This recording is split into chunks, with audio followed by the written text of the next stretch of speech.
নমস্কার বন্ধুরা, ডলির রন্ধনশালায় সবাইকে স্বাগত। আজকে তোমাদের সাথে শেয়ার করব কুমড়ো শাকের নিরামিষ দারুণ একটা রেসিপি। কুমড়ো শাক এইভাবে রান্না করলে গরম গরম ভাতের সাথে আর কিন্তু কিছুই লাগবে না। শুধু এই কুমড়ো শাকের রেসিপিটা দিয়েই পুরো ভাতটা খাওয়া হয়ে যাবে। আর এই রেসিপিটা বানানো খুবই সোজা। আমি এই রান্নার জন্য আগে থেকে কিছুটা কুমড়ো শাক কেটে নিয়েছিলাম। আর এই রান্নার জন্য আমি আগে থেকে অল্প একটু মটর ডালও ভিজিয়ে নিয়েছিলাম। মটর ডালটা আমি 2-3 ঘন্টার মতো ভিজিয়ে রেখেছিলাম। এবার আমি ডালটাকে ভালোভাবে বেটে নেব। তার জন্য মিক্সির জারের মধ্যে নিয়ে নিয়েছি, আর সাথে আমি ঝালের জন্য একটা কাঁচা লঙ্কা দিয়েছি। এবার আমি অল্প একটু জল দিয়ে ডালটা আমি একটা ফাইন পেস্ট বানিয়ে রেডি করে নিয়েছি। তবে ডাল বাটার সময় কিন্তু খুব বেশি জল দিলে হবে না, অল্প একটু জল দিয়ে ঠিক এরকম একটা ফাইন পেস্ট বানিয়ে নিতে হবে। ডালটা আমি একটা বাটির মধ্যে ঢেলে নিয়েছি। এবার আমি ডালের মধ্যে স্বাদ মতো অল্প একটু লবণ দিয়ে দিলাম, আর সাথেই আমি এখানে দিয়ে দেব অল্প একটু হলুদের গুঁড়ো। আর হলুদের গুঁড়োর সাথেই আমি এখানে অল্প একটু কালো জিরে দিয়ে দেব। এবার আমি সমস্ত মশলার সাথে ডালটাকে ভালোভাবে ফেটিয়ে রেডি করে নেব। আমি এখানে মটর ডাল ব্যবহার করেছি, তোমরা চাইলে কিন্তু ছোলার ডাল বা মুগের ডালও ব্যবহার করতে পারো। আর যে কোনো নিরামিষ তরকারিতে অল্প একটু ডালের বড়া ভেজে দিলে সেই রান্নার স্বাদ কিন্তু আরও বেশি বেড়ে যায়। ডালটা আমি খুব ভালোভাবে ফেটিয়ে নিয়েছি। এবার এটাকে একটা সাইডে রেখে দিয়ে এই রান্নার জন্য একটা মশলা বানিয়ে নেব। কড়াইটা হালকা একটু গরম করে নিয়ে আমি কড়াইয়ের মধ্যে দিয়ে দিলাম বেশ কয়েকটা কাঁচা বাদাম। বাদাম যেহেতু একটু ভাজতে সময় লাগে, তাই প্রথমে আমি বাদামটাকে ভেজে নেব। 4-5 মিনিটের মতো নাড়াচাড়া করে আমি বাদামটাকে বেশ ভালোভাবে ভেজে নিয়েছি। এবার আমি এই বাদামের সাথেই দিয়ে দেব চায়ের চামচে 2 চামচ সাদা তিল। তবে বাদাম আর সাদা তিল খুব বেশি কিন্তু রান্নাতে ব্যবহার করার দরকার নেই। খুব বেশি পরিমাণ রান্নাতে ব্যবহার করলে তাহলে আবার রান্নাটা অনেকটা গাঢ় হয়ে যাবে। মিনিট খানেকের মতো আমি তিলটাকে নাড়াচাড়া করে ভেজে নিয়েছি। ভাজার সাথে সাথে আমি একটা প্লেটের মধ্যে নামিয়ে নিলাম। ভালোভাবে ঠান্ডা করে সবকিছু একসাথে একটা পেস্ট বানিয়ে নেব। এবার আমি রান্নার জন্য কড়াইয়ের মধ্যে প্রয়োজন মতো সর্ষের তেল দিয়ে দিলাম। এবার আমি ডালের বড়াগুলো ভেজে নেব। তার জন্য আমি তেলটাকে খুব ভালোভাবে গরম করে কড়াইয়ের চারিদিকে একটু লাগিয়ে দিলাম। এবার আমি একে একে বড়াগুলো ভাজার জন্য তেলের মধ্যে দিয়ে দেব। যে কোনো ডালের বড়া দিয়ে কুমড়ো শাক যদি এইভাবে রান্না করো, তাহলে কিন্তু ছোট থেকে বড় সবাই খেতে পছন্দ করবে। আর এইভাবে রান্না করলে যে একেবারেই কোনো রকম কোনো শাক খেতে পছন্দ করে না, সেও কিন্তু বাটি ভরে খেয়ে ফেলবে। তাই আমি যেভাবে রান্নাটা করেছি, একদিন হলেও তোমরা বানিয়ে দেখো। সমস্ত ডালের বড়া কিন্তু আমি একসাথেই ভাজার জন্য তেলের মধ্যে দিয়ে দিলাম। একটা সাইড বেশ বড়ার ভালোভাবে ভেজে নিয়েছি, অপর সাইডটা এবার ভাজার জন্য উল্টে দেব। আর এই ডালের বড়া কিন্তু দেওয়ার সাথে সাথে উল্টাতে যাবে না, তাহলে ডালের বড়াগুলো ঘেটে যাবে। একটা সাইড খুব ভালোভাবে আগে হতে দিতে হবে, তারপরে কিন্তু উল্টাবে। আর এই সময় কিন্তু গ্যাসের ফ্লেমটা আমি মিডিয়াম টু লোতে রেখেছি, তা না হলে বড়ার উপরটা ভাজা হয়ে যাবে আর ভিতরটা কিন্তু কাঁচা থেকে যাবে। সমস্ত বড়াগুলো আমি একইভাবে উল্টে দিলাম। বড়াগুলো নাড়াচাড়া করে আমি বেশ লালচে করে ভেজে নিয়েছি। এর থেকে বেশি আমি আর ভাজবো না। এবার আমি সমস্ত ভাজা বড়াগুলোকে কড়াই থেকে নামিয়ে নেব।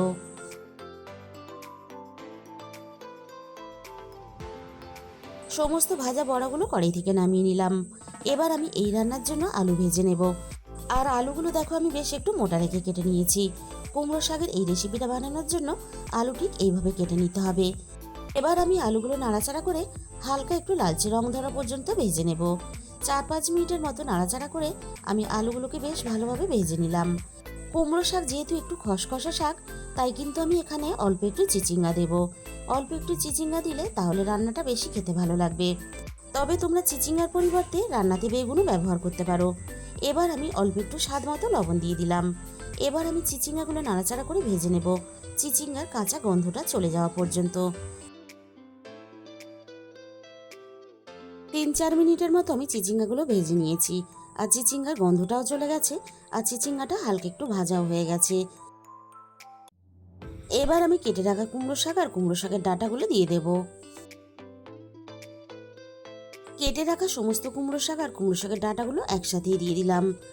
এবার আমি কুমড়ো শাকটা সবকিছুর সাথে নাড়াচাড়া করে খুব ভালোভাবে মিশিয়ে দেব। আর দেখো কুমড়ো শাকটা দেওয়ার সাথে সাথেই কিন্তু জল ছেড়ে দিয়েছে। কুমড়ো শাকটা নাড়াচাড়া করে আমি বেশ ভালোভাবে মিশিয়ে দিলাম। আর কুমড়ো শাকটা বেশ ভালোভাবে নরম হয়ে গেছে।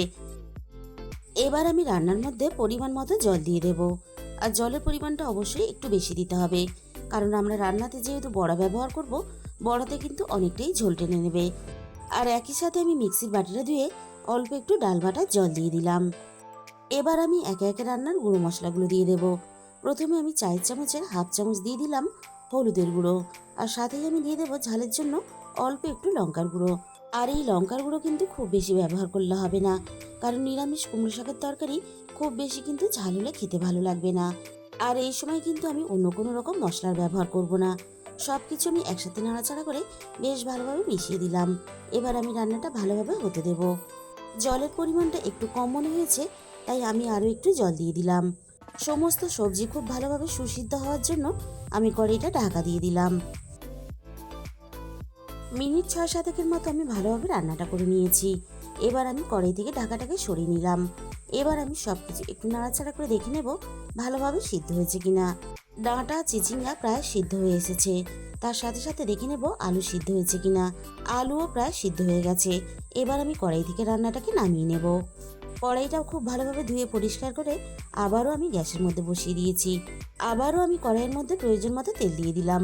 তেলটা খুব ভালোভাবে গরম করে নিয়ে এবার আমি তেলের মধ্যে ফোড়নে দিয়ে দেব অল্প একটু পাঁচফোড়ন, আর একই সাথে আমি দিয়ে দিলাম একটা শুকনো লঙ্কা। আর এই রান্নাতে ফোড়ন হিসাবে পাঁচফোড়নটাই কিন্তু ব্যবহার করবে, তাহলে রান্নার স্বাদ আর গন্ধ দুটোই খুব ভালো হবে।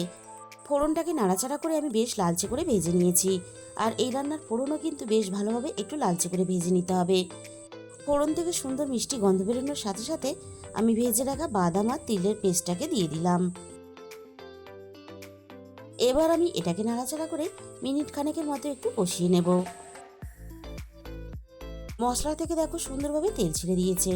এবার আমি এখানে দিয়ে দিলাম 1 চামচের মতো জিরে গুঁড়ো, আর একই সাথে আমি দিয়ে দেবো স্বাদ মতো অল্প একটু চিনি।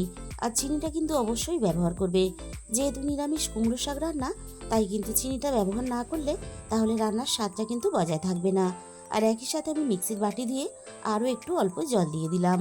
এবার আমি মিনিট খানেকের মতো সব কিছু আবারও একটু নাড়াচাড়া করে কষিয়ে নেব। সব কিছু আমি বেশ ভালোভাবে কষিয়ে নিয়েছি। মশলাটা বেশ গাঢ় হয়ে গেছে, এর থেকে আমি আর কষাবো না। এবার আমি কড়াইয়ের মধ্যে কুমড়ো শাকের ঝোলটাকে ঢেলে দিলাম।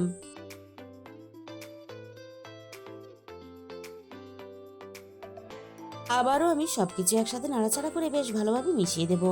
আর তার সাথে সাথে ঝোলটা একটু ফুটে ওঠার জন্য অপেক্ষা করব। ঝোলটা ফুটে ওঠার সাথে সাথে আমি ভেজে রাখা বড়াগুলোকে দিয়ে দেব। এই সময় বড়াগুলো দিলে তাহলে সুন্দরভাবে রান্নার সমস্ত তেল মশলা বড়ার ভিতর পর্যন্ত চলে যাবে, আর বড়াগুলো ঝোলের সাথে ফুটে খুব সুন্দরভাবে নরম হয়ে যাবে। আর তার জন্য বড়াগুলো খেতে বেশি ভালো লাগবে। রান্নাটা আমি আরও একটু করে নেব। মিনিট 6-7 মতো রান্নাটা আমি করে নিয়েছি। আর দেখো বড়াগুলো সুন্দরভাবে নরম হয়ে গেছে, আর সমস্ত সবজিও খুব সুন্দরভাবে ভালোভাবে সিদ্ধ হয়ে গেছে। বন্ধুরা, একদিন হলেও তোমরা নিরামিষ কুমড়ো শাক এইভাবে রান্না করে দেখো। তাহলে বন্ধুরা, আজকের এই রেসিপিটা ভালো লাগলে ভিডিওতে একটা লাইক করে দিও, আর নিজেদের বন্ধুদের মধ্যে শেয়ার করে দিও। আর যে সমস্ত নতুন বন্ধুরা এখনো পর্যন্ত আমার চ্যানেলটা সাবস্ক্রাইব করনি, এরকম ঘরোয়া সহজ রেসিপি পেতে আমার চ্যানেলটা সাবস্ক্রাইব করে আমার পাশে থাকার অনুরোধ রইল। আর তোমাদের মূল্যবান সময় দিয়ে রেসিপিটা দেখার জন্য তোমাদের সবাইকে অসংখ্য ধন্যবাদ।